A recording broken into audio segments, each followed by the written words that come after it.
Well, now let us tell you a bit about our residents, like Tiny Tim here. Shep's Place, in keeping with our mission, only takes dogs 9 or older from rescues and shelters within the area. We do not take dogs from individuals. And this mission goes back to our namesake, Shep himself. Shep was an old beagle mix in our local shelter.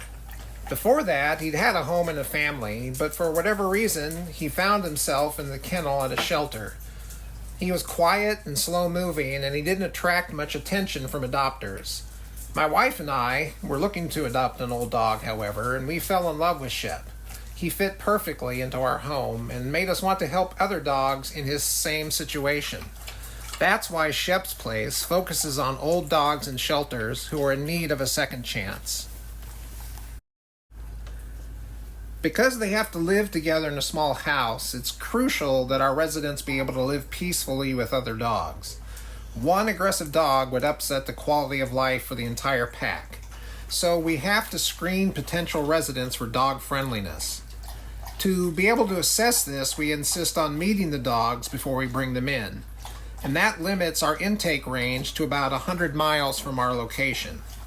Over the last 5 years, Shep's has taken in dogs from 40 different shelters in western Missouri and eastern Kansas, as shown on the map. Some of the dogs arrived to their shelters as strays.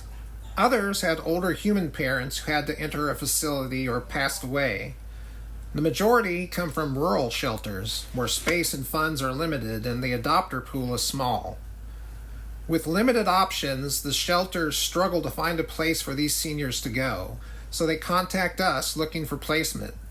And we're glad to take the dogs as long as they're 9 or older, they can get along with other dogs, they're within 100 miles of us, and if we have space for them.